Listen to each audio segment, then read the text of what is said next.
Hi, everybody. Welcome. We're glad you're here and we're able to take some time out of your evening. I'm Alyssa DeFilippo, Program Manager of Connections California at Parents Helping Parents. So this evening, we are here to hear about helping students with disabilities to succeed at work. And we're pleased to introduce our presenters, Elizabeth Musgrove and Christina Canavari, from the Department of Rehabilitation's statewide Student Services section. That's a lot of alliteration there with S's.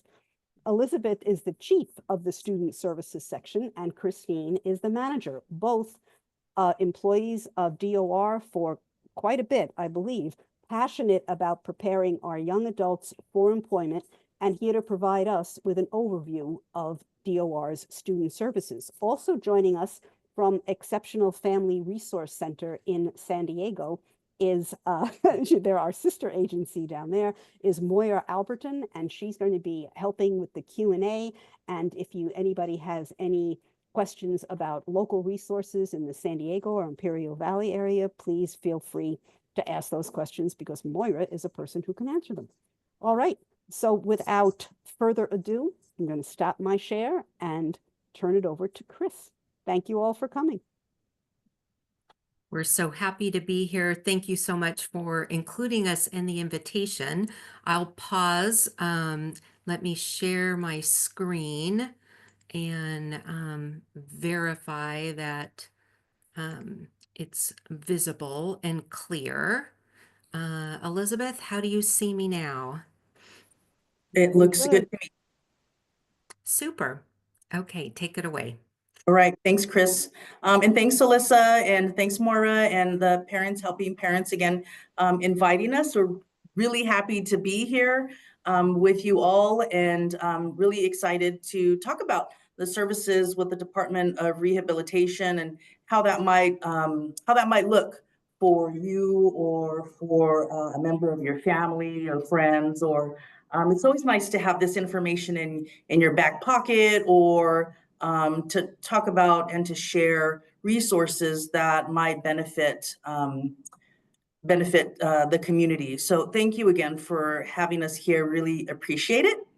My name is Elizabeth Musgrove, and I'm with the Department of Rehabilitation. And let's go ahead and go to the next slide. So where did we want to start talking about? We wanted to start talking about our mission, right? So this is what this slide is. It says on the mission, and the California Department of Rehabilitation works in partnership with consumers and other stakeholders to provide services and advocacy in pursuit of employment, independent living, and equality for Californians with disabilities. So I kind of like to think about it as meaningful employment leads to equality and independence, right? Because we are an we provide employment services. That's our meat and potatoes is employment. And we're going to get there. It's going to lead to those equality and independence. So it's all intersected, right? If you can't have one without the other. And so how do we get to that journey to have that meaningful employment? Our services are individualized. I also like to start off with that because it may look different for everybody, whether it's a different abilities, your different values in employment, your background, your previous employment opportunities. So it looks different for everybody. Everybody's journey is different. So I wanted to include that in our presentation. I also wanted to add our services are not specific to students.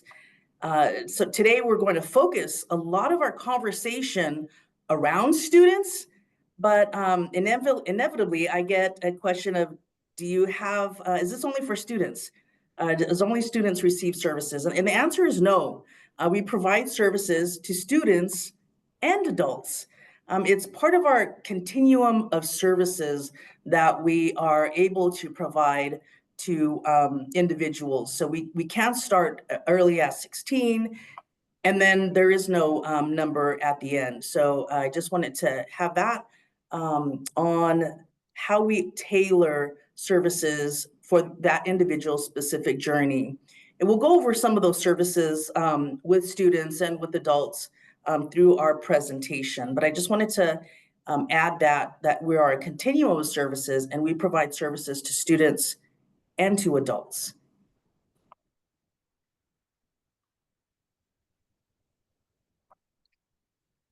Shall I jump in?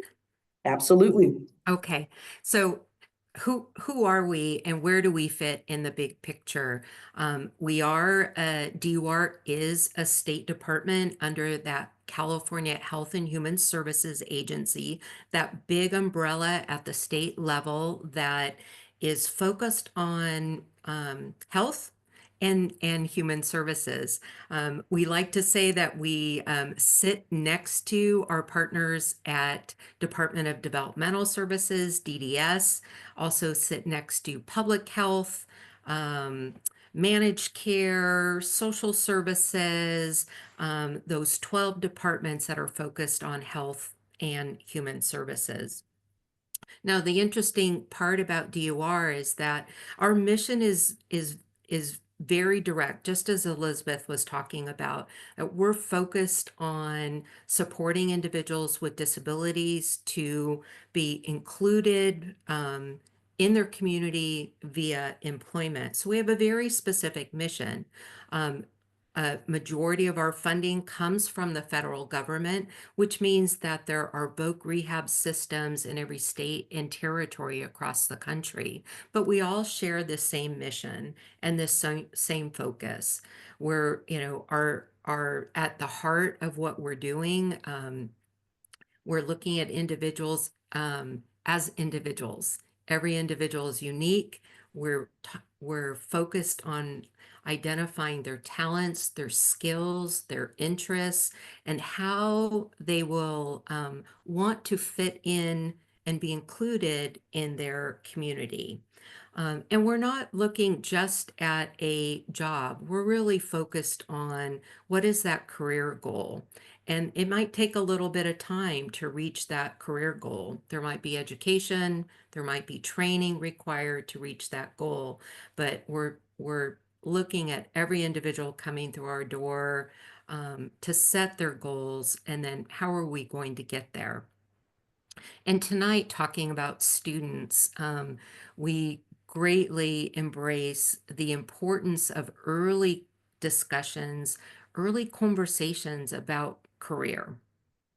And that we know that having early conversations when individuals are in their teens, they're in their young adult years, that leads to long-term success in employment. Oops, where did my mouse go? One moment, please. Let me forward. There we go. Okay. So question about eligibility for DOR. That's often first question that we receive. And we're going to talk about students a little more specifically in just a moment. But in general, our broad definition coming from the federal government, because that's where our funding comes from, that an individual must have a physical or mental impairment that results in a or substantially impedes an individual's ability to secure employment. That's a very simplistic definition. Also, because of that impairment, vocational rehabilitation services are required to prepare for, secure, retain, or regain employment. The individual must be able to benefit from vocational rehab services with an employment outcome. Again, that very specific mission. And we're focused on employment in competitive and integrated settings, inclusion within the employment world. Elizabeth, I'll pass it back to you. And let's talk about students. Yes. Well, you all heard we're from the Student Services section. So this is actually our favorite subject on that continuum of services that we're able to provide. This slide reads, a snapshot of DOR student services. And as Chris had mentioned, that early engagement is so important. We're here to support early discussions about career goals to maximize early job exploration and career development opportunities that result in meaningful employment and successful transition into adulthood. Students lead the process by identifying their interests and talents, participating in paid work experiences in their communities, and researching and developing pathways towards their career goals. And when we are working with and providing services, we're really partnering with those students. We want them to lead the way. We want them to have exposure to different opportunities in the workplace. It's cliche, but we're planting those seeds to talk about what can be. Sometimes I tease if I knew then what I know now. And sometimes when I provide workshops to students, that's what I keep in my head. If I'm able to provide resources, peer mentoring opportunities that I had, just some of these things that job shadowing, that we're able to really think outside of the box to give those students the maximum opportunity that they may not have had before. And so we really want them to be a part of that journey as they move forward. And, sometimes I like to describe it as that bridge, bridging those students to prepare for the world of work, that early onset of services and the continuum of services that I talk about. And I know I mentioned it a few times in a few slides before, but, the continuum of stepping with them together through their journey is really important because especially as they transition, we're so supported, right? And while we're in school, and we have IEPs and we have meetings of the school counselor or guardian, or maybe somebody from regional center, or somebody from the Department of Rehabilitation, and then we graduate from high school, and then it's kind of like, well, how are those accommodations figured out or worked out, or who do I talk to? And so that continuum of services allows the Department of Rehabilitation to have those early engagement discussions and early rapport and early collaborations together with the family, with the student, with the education facility, and with our partners, so that we can work as a community to move forward with what the student would like to do when they exit high school. So, we don't end with what we call those 5 core services, which we'll talk about, but it's really to prepare them for school to work. These are our future leaders. These are our future workforce. And we don't take that lightly. And we're really honored to be a part of that continuum of service with those students. So who is eligible for student services? And this screen reads that between the ages of 16 and 21, a student enrolled in school, including if that person is on a break or if school hasn't started yet, that person is still considered enrolled in a school. And then at least one of these options is true. They have a 504 plan, they have an individualized educational program, or they have a disability. So all of these are something that would qualify for a student with a disability and receive student services. Sometimes when we provide these presentations and it's like, oh, well, maybe if I'm 22, I'm not going to get, I'm not going to be able to receive services. So when we're presenting, it seems a little like you're in this program or you're in another program, but we're all DOR, right? And so we don't want you to kind of think like, would my student or would my child or would my family member or friend, should they start in student services, or would they qualify for adult vocational rehabilitation services? We definitely don't want to delay any services. So the best option and the best thing to do is just reach out to the Department of Rehabilitation, the closest office to you. And I see we're providing some of our website and some information. So the best thing to do is to reach out and let us help you with that, with what makes sense and what based on what the individual person's needs are. So that would be my best advice to you. Although we're saying what the eligibility is, give us a call. That's probably your best bet. So let's talk a little bit about what those services to students somebody would receive. And you have them listed here. And the 5 core services is what we call them. You also might hear them as pre-ETS or pre-employment transition services. Those are all the same, but they all are services to students. And there's job exploration, there's work-based learning experiences, there's post-secondary counseling, there's work readiness training, and there's self-advocacy training. So in these next few slides, we're going to talk a little bit more in detail what that would mean. Let's start with job exploration. All right, and so this slide reads, job exploration, explore career interests, in-demand job markets, apprenticeships, career pathways, becoming self-employed. And it's really to identify the talents, interests, and opportunities that can be included in job exploration. So some examples might be completing vocational interests. Maybe it's exploring those in-demand industry sectors and occupations, such as AI. That's a big one, right? So what are the top 25 labor market that are high in demand?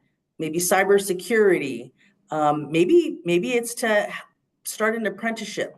Maybe it's to be self-employed.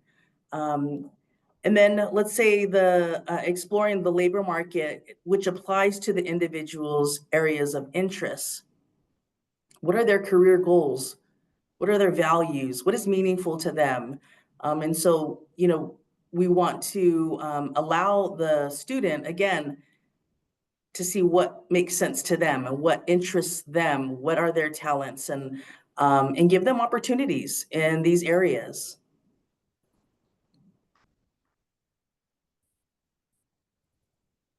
The next service that we're going to talk about is post-secondary counseling. And this slide says, exploring types of academic and occupational training opportunities, assistance with admission process to education or training programs, discovering resources and support services to help the student succeed in their educational or training pursuits, assistance in completing applications for financial aid and for scholarships. And it's continuing that discussion about education.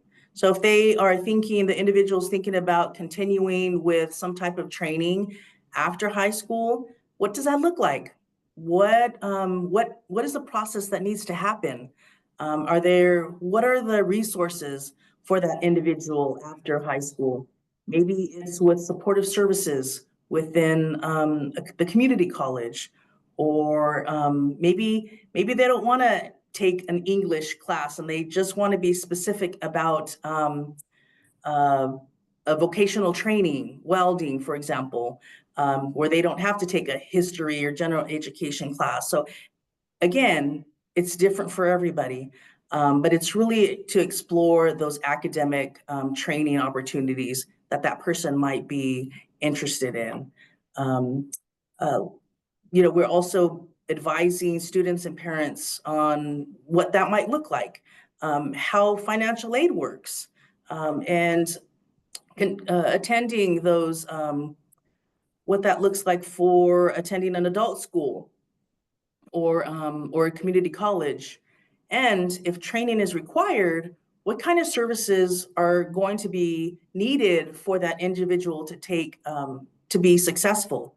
So we'll talk a little bit about that full range of services later, but they may include and they may provide based again on what makes sense for that individual, but it could be things like tuition or books, supplies, transportation, technology. So some of these things are something that we would be able to assist that individual in being successful in school.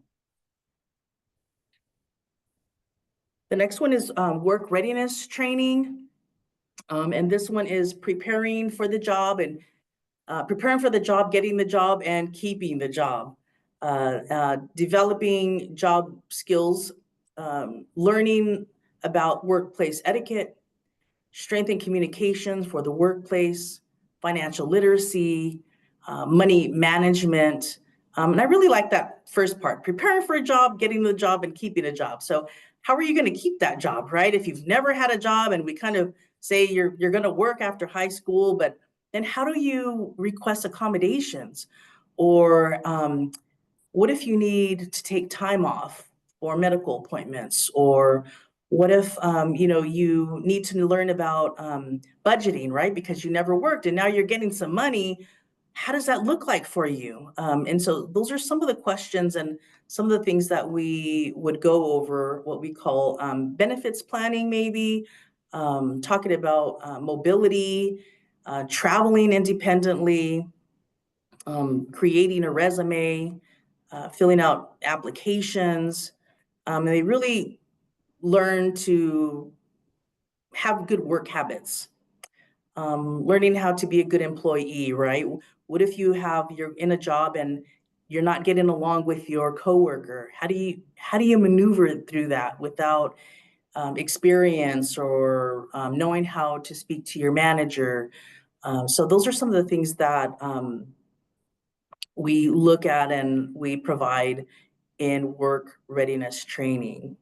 And then I'll go ahead and pass it to Chris, talk about a few more. So those were the first three services that are really targeted at students. We have two more, so hang in there with us. This next service category, specifically, again, focused on students, we call self-advocacy. And boy, does this apply to every facet of all of our lives. I like to think of this service as being taking charge of one's future. You know, what do the words self-advocacy really mean to a student? So rephrasing it as, we're going to talk about how you're going to take charge of your future. That's the whole focus here. This service is specifically tailored to help students to be more comfortable, empowered to communicate not only their needs, but also their strengths, their abilities, their interests, and it applies to their education setting, their workplace setting, their healthcare setting, their relationships with peers and others around them in the community. And I like to think about self-advocacy as really an opportunity for that student and for all of us really to be our own champion. You know, learning how to request accommodations or services and supports, again, in the work setting and in general life.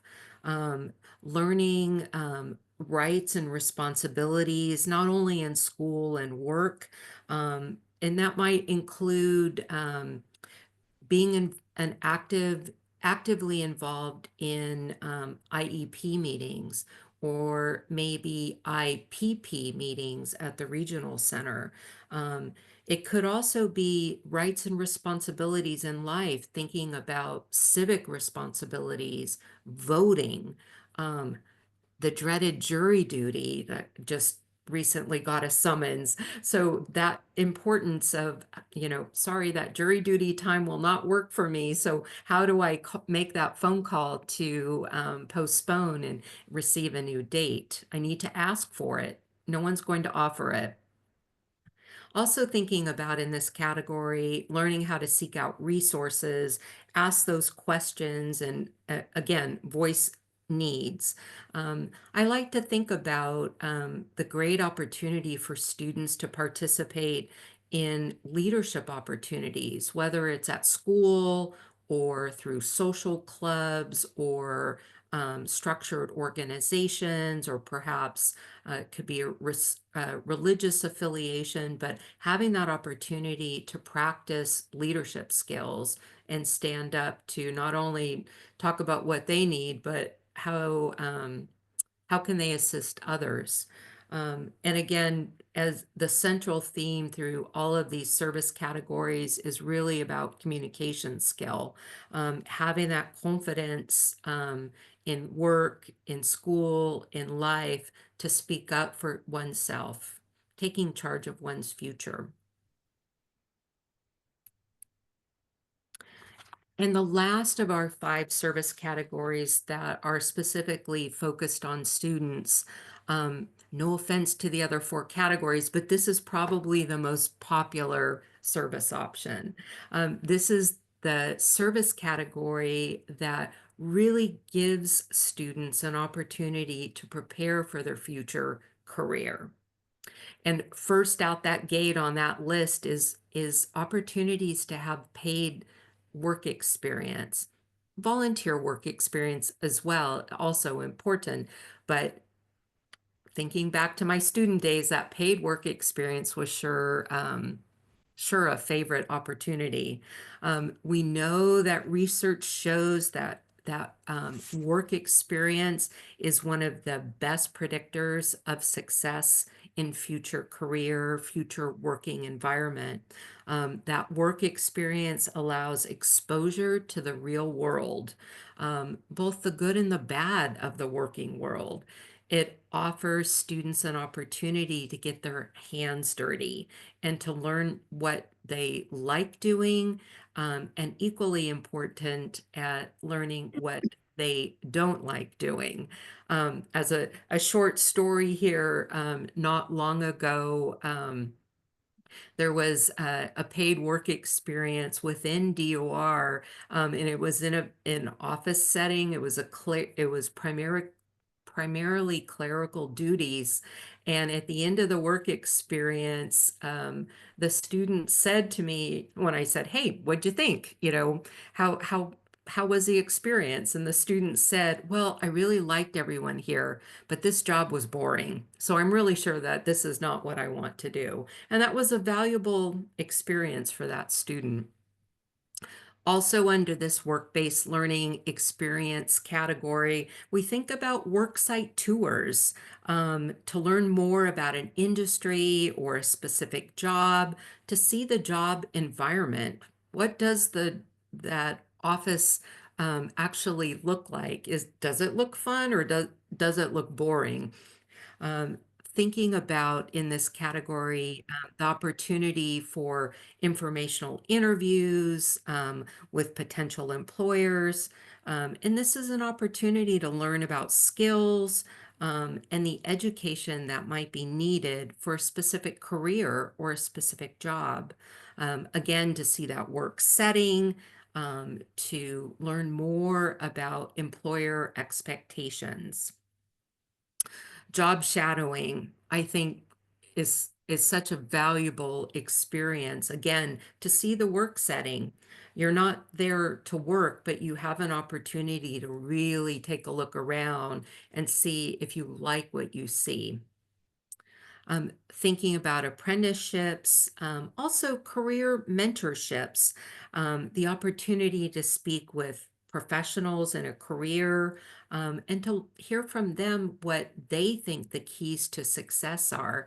I think Elizabeth said this earlier, if I knew then what I know now, that's super powerful information to offer a student.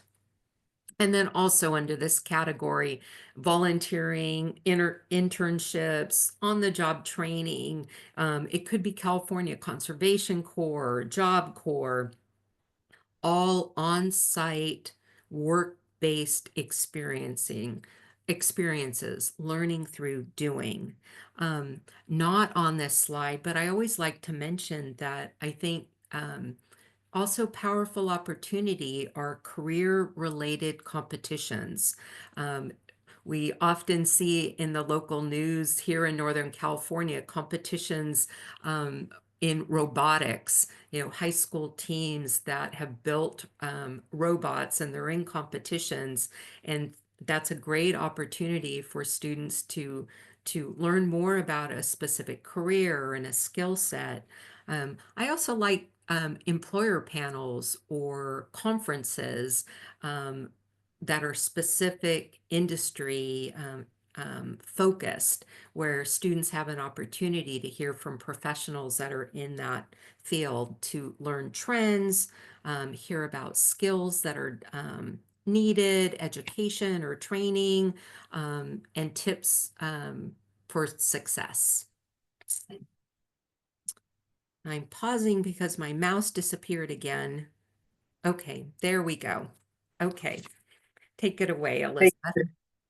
Yeah, I just wanted, before we go on to what happens next, just want to say a couple of things on these 5 core services that we just spoke of. And Chris said this was the work-based learning was, you know, I think your favorite, I think is what you said, and it's mine too, because It's a popular one. yep, that's right. It's very popular because they get these real world experiences in the community. But I like to see it as a package deal, right? Because if the student, and if we're not partnering with the student or the community or the family to talk about those soft skills, and we just kind of say, go into the community and we're gonna see how things go, and of course we'll be there as the work-based learning experience, whatever one that Chris had discussed will be there. But we want to give them those tools, that early preparation, those early discussions of the what ifs, or what would you do, or what if this came about, how would you approach it, or really get those those wheels turning on solutions, or figuring those things out. So it is a really important, but I think the package deal is really important to ensure success and to continue those success. Although it's nothing's wrong if it's not a success, right? It's also we explain it as a learning opportunity, and if it didn't work well, and like Chris said, they learn what the individual doesn't want to do. That's also a learning experience, and hopefully they take that with them to maybe the next learning experience, the next work-based experience, or the next community event, or and they're able to take that through with them. I just wanted to say a couple of things. If it is a work-based learning experience, and this is questions I get as well, we are able to provide short-term supports during that time. We are also able to provide, I believe, somebody from the department, from the work incentive team was here to talk about benefits. So we are also able to speak with the student and the family during that time as well. Okay, so what happens after, right? This slide it says, what happens next? And this goes back to the beginning when I talked about that continuum of services. So yes, we are here to provide those early engagement, early preparation, planting those early seeds, but we also want to continue strengthening that relationship, strengthening the knowledge of for that individual. So it could include researching career pathways. This slide reads successful interviewing and finding employment. Those services that I talked about that are part of that full range of services, so that it can include transportation, interview and work clothing, equipment and tools, short-term supports, that I just mentioned. So an individual kind of receive that, like I just mentioned, in the work-based learning opportunity, or it could, when the person is employed, to increase their success, assistive or adaptive technology for the work site, especially now, right? We all need laptops. We all need the ability to connect. So part of addressing that digital divide of making sure that they are ready and they can create a resume and email their an employer or their instructor. So talk about instructors, I mentioned earlier about it could mean also tuition, books, supplies. And then I also mentioned that benefits planning that we are able to provide. Again, though, I want to stress that the services are individualized, tailored to the individual. So if somebody doesn't need benefits planning, then that's okay. This other person may need benefits planning, and we're able to adjust to what makes sense to that individual. Let's go to the next slide. And this continues with what the full range of services that I mentioned. This is a snapshot of DOR employment services. So this is going beyond the student services. Remember I said we don't just provide student services, we provide services. And those are employment services specific to employment. So those services that I talked about, it will need to lead to what their employment goal will be. And again, it will look different for everybody. So DOR assists Californians, this slide reads, DOR assists Californians with disabilities to obtain and retain employment and maximize their ability to live independently. Vocational rehabilitation teams work closely with job seekers to establish the best combination of services and resources necessary to prepare for, to find, and to retain, and to advance in employment. So let's say if an individual comes and this person says they need to work because they need to earn money, right? And we know where we're at right now, how much rent is, or how much food is, or gas, or transportation, childcare. And so if somebody says that they need to work, but they also need to look for maybe a job with more hours, or maybe a job with more money, that's also okay. Maybe they want to work part-time, or maybe they want to work and they also want to attend a training to obtain a certificate. That's all okay. And that falls in preparing for, finding, retaining, and advancing in employment. And, we say employment, but we want individuals to have meaningful employment, because those meaningful employment is going to allow for their independence. And then the last one says, DOR services are tailored to an individual's strengths and challenges to ensure the greatest chance of success. And so I think I said that quite a few times: tailored, individualized, through their journey. And that's just something that continues to share, regardless of the person's age, regardless of the person's disability. We're here to support them and through their journey.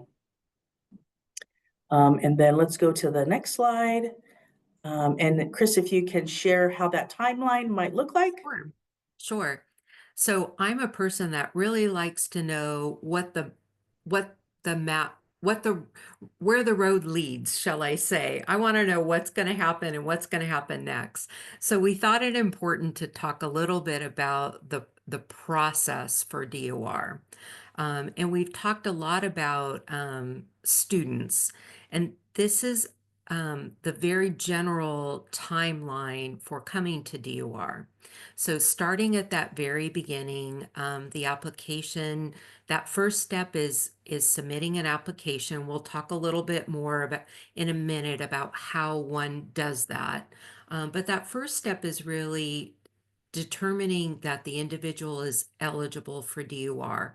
And remember, DOR has as a pretty focused intent. We're focused on assisting individuals who have a mental or physical impairment that has impacted their ability to get or keep a job. And so, because of that federal definition, there is eligibility criteria that the individual has a disability that has impacted. So that's the first step in the timeline of DOR.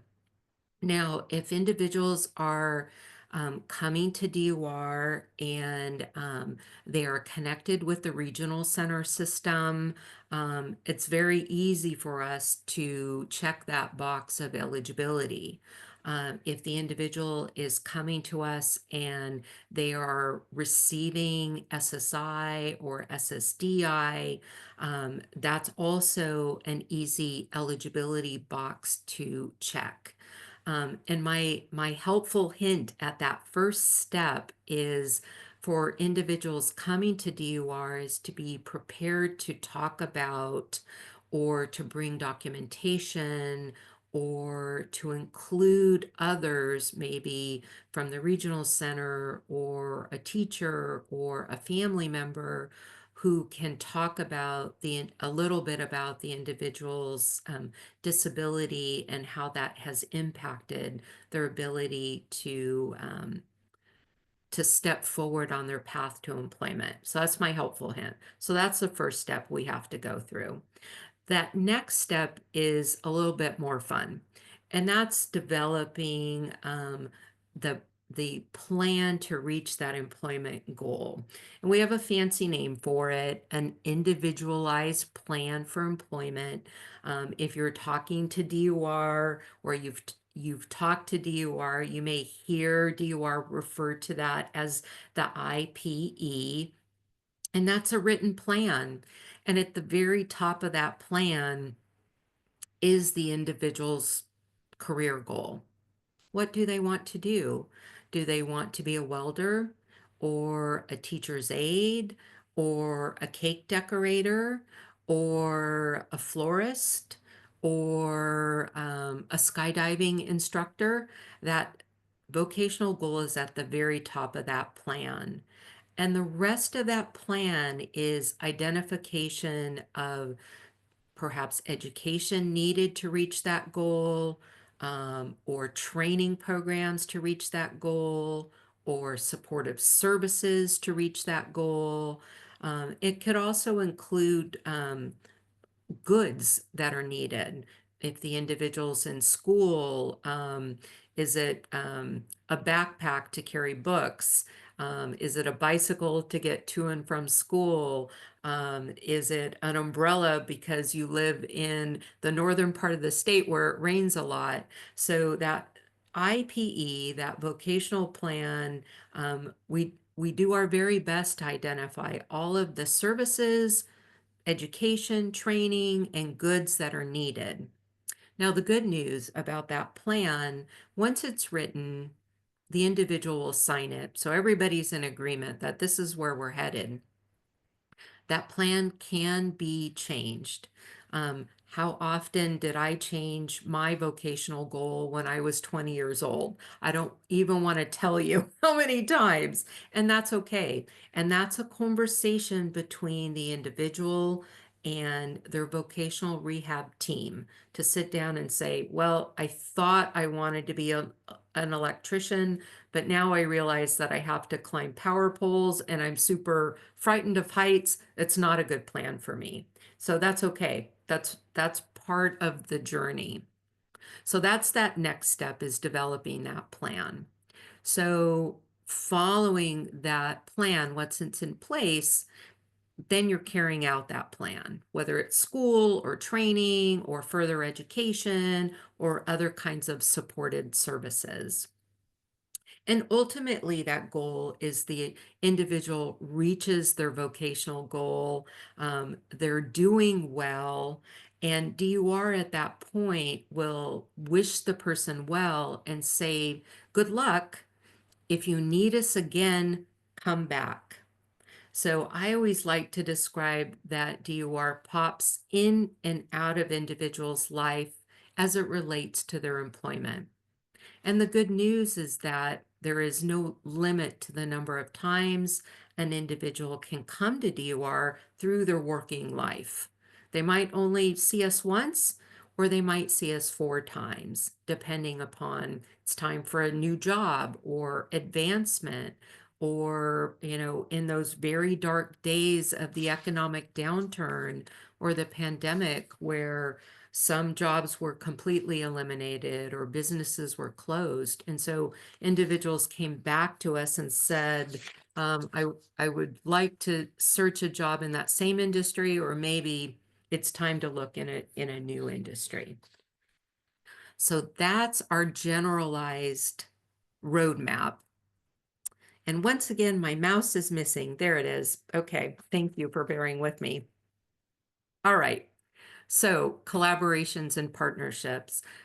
We always like to say that DUR doesn't operate in a bubble. It really takes a village. DUR cannot do this alone. And those collaborations, partnerships, coordination with others is 100% vital and important. And we're here with you all, with Parents Helping Parents, and partnership, collaboration, coordination with families or the individuals that are in the the community members, I like to say, that are around that individual. It could be very involved neighbors, or a really involved aunt or uncle, or a friend of the family, or siblings. So number one is that partnership with family. But DOR also closely collaborates with private and public systems, and that can definitely include our neighbor agency, DDS, the 21 regional centers throughout the state, the public mental health systems in each county, foster youth agencies, divisions within counties. Local education is a very vital partner to DUR. And we look at it as we're building that village that are all supporting the individual to help them reach their vocational goal.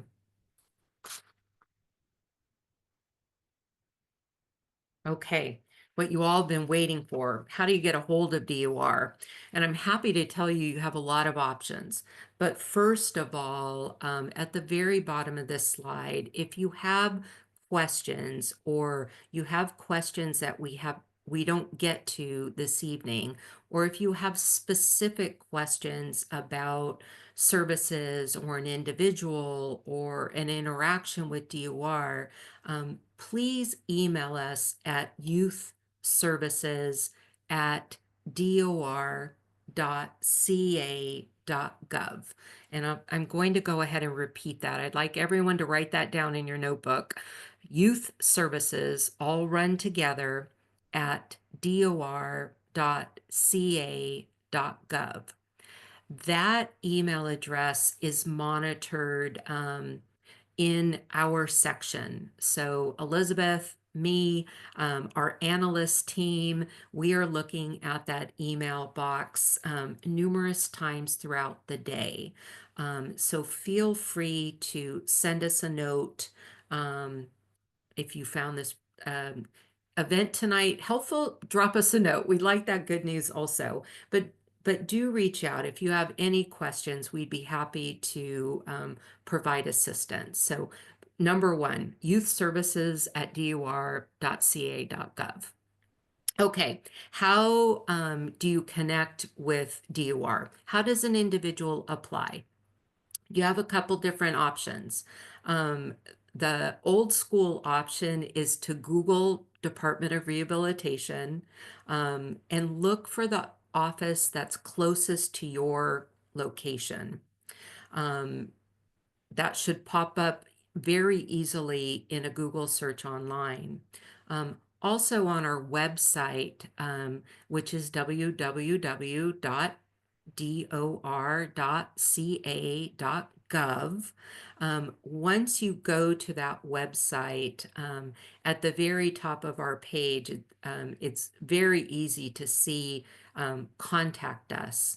And there is an interactive map on our website. I'm going to give you a helpful hint. If you just type in Lodi, it will come up with no information. You must type in Lodi, CA.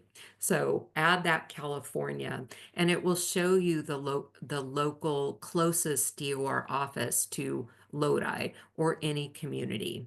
We have almost 80 offices throughout the state. Every county has at least one office. Large population or large geographic area counties often have several offices, so there should be one within a fair distance to you. So how do you apply? You can phone that DOR office and simply state, I am interested in applying for DOR services. I'm ready to get started. That's one way. Um, I'm also old school. I like those in-person meetings, so you're welcome to just pop in to a local DOR office. And those magic words again are, hello, I'm here. I would like to apply for DOR services. I'm ready to get started. So those are the two old school ways, phone or visit. We also have an online request, and we have two separate online request options. The first one is you visit that DOR website, and there's a very large button that says Getting Started. And it will lead you to an option to request more information about DOR. So if you're not really sure, but you're interested in learning a little bit more about DOR, there's an interactive form that you can fill out, and DOR will contact you. We have a general form, and we also have one specific to student services. Either one will get you in contact with us. Now, if you're ready to apply for DOR services, you can also do that online, and you will visit that DOR website, that Getting Started button, and it will lead you through filling out general information. That online application is delivered immediately to the office closest to the location that you add to your contact information. And I always tell people my helpful hint is be prepared, because if you listed a phone number, you're going to get a phone call within 3 business days. Or if you've listed an email address, be prepared to respond to that email address. It's very important that if we've received that information, we want to connect with you. So please answer, even if it's an unknown phone number. So those are the options. Visit us, call us, or the online application. Okay, here we are. Are we ready for questions? I love it. There's a question. If a student is accessing a workability program at their high school, are they still eligible for DOR, or is that double dipping? Go. Yes. No, it's not double dipping, but so yes to the first part.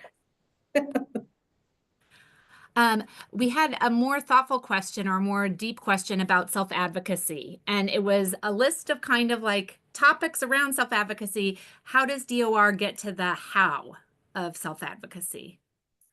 I think, for purposes of this presentation, it was more umbrella or bigger picture, what can be provided. But again, I go back to a tailor of individualized needs for that person. So it will look different for everybody based on their needs.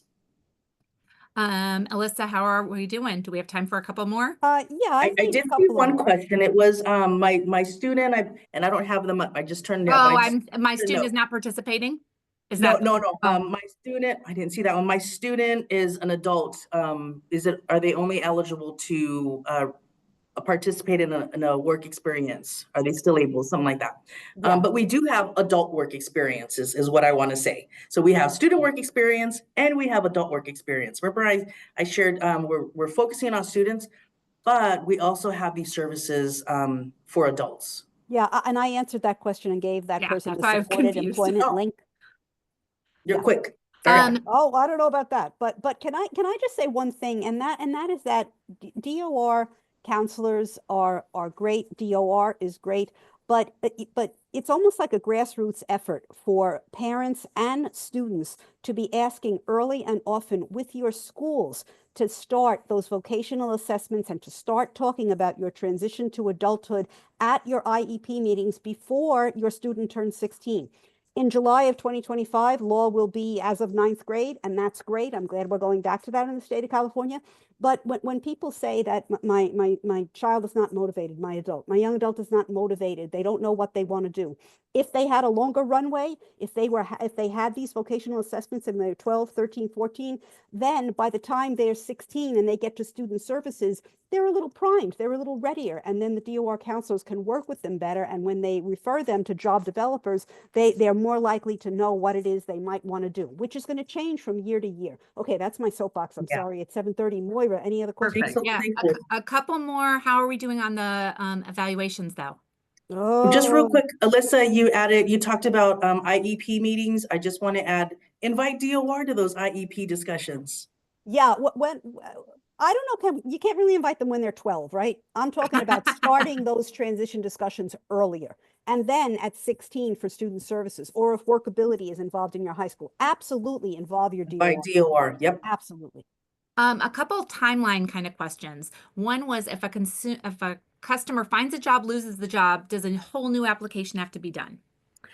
If the individual is still connected with us, no new application. But if we've said goodbye and we've wished them well and we haven't seen them for a couple years, we do have to begin the process, but we should be much more expedient about it. The individual, my helpful hint is come to the door and say, I was with you 2 years ago, and I lost my job and I'd like to find a new one. That helps trigger DOR to pull out those old records.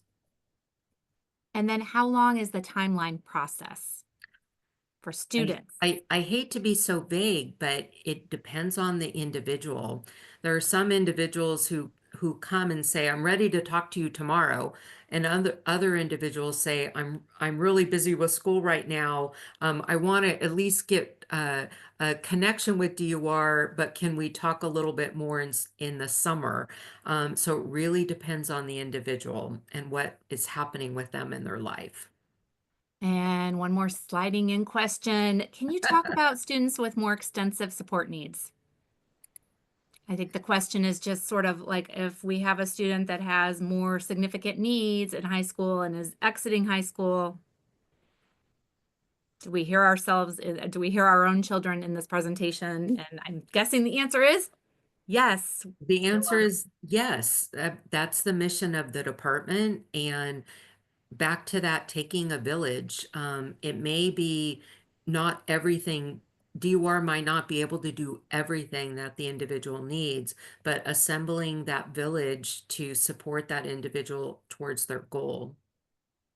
So as Elizabeth said at the very, very beginning, if the individual is looking towards employment, they want employment, they're beginning to think about employment, it's time to submit an application to DOR. Someone who is a Spanish speaker is asking if you have a phone number, but I will look it up and put it in. How about that? Yes, we'd like to find that phone number where the closest look to their location. Okay. You can find it in that DOR website. It shows what city are you in, or Yep. what is your zip code, and click, and you have what your closest one and their phone number, their address. And I'm looking at the clock at 7:34. I know. I was just going to That's ask, would you mind just like a couple more questions so we can get a couple of more evaluations? We're woefully behind, folks. Come on. Oh, I guys, have like come maybe, on. I don't know, 20%. Give me Okay, 50. so Please give me 50. I just put the links in. Okay, so we have a question about really engaging, like how early. So I heard ninth grade, that one of the questions that just popped in is, when's a good time to talk to the school IEP team? Another question is about why aren't the schools, like the workability person, telling them about DOR? So I don't know if you want to explain workability briefly, just to clarify. Well, I And don't know. also to say workability isn't with all districts. Correct. It's a grant Correct. from And California that's Department of Education, correct? exactly, exactly. I wish we could answer that question about why aren't they talking about DOR, but the good news is now you know about us, so please look for us. Exactly. And you bring it up. You have your youth bring it up. You know, I'm a big advocate of bringing youth to their IEP meetings before their transition meetings when they have to be invited. I wish I had done it all differently with mine. I would say the same thing. Don't be All us. No. If I knew then what I know I now, write know. this Yeah, there you down go. as There we the name go. of my That's a- workshop. yeah. It's totally, I would put in a plug just that I kind of was hesitant as a parent about allowing my child, because they were in school, to leave school to do their work experience. And it was life-changing for my son. That, a couple of hours a week was just as impactful as struggling toward, a passing grade on name credit. So, Absolutely. You know, that raise from back in Span in New Jersey, I have this in one of my presentations. They talk about how experiences that the student had they credit that with 83% of why they are successful once they leave high schools, because of the experiences. Not to downplay the learning or the support, but the experiences. So that's why I advocate for parents, roll up your sleeves, get in there and help find those internships, those first jobs that your 15-year-old, 16-year-old, 17-year-old can get. The DOR counselor can't do that for you. The student services person might not be able to do that for you, but you can do that. You can help your child. So that's another of my soapboxes. Okay. It is 7:36. I want to thank Moira for her expert Q&A facilitation. I want to thank Beatrice for her expert Spanish interpretation. Thank you so much, folks, for asking the Spanish questions. Hopefully, I'm sure Moira and I would be in there with our Google Translate trying to help you. And thank you, Chris and Elizabeth, so much for you're getting lots of love. We really very much appreciate your time and your energy. And I know it's evening, so I am going to say thank you to everyone, and we'll see you next time.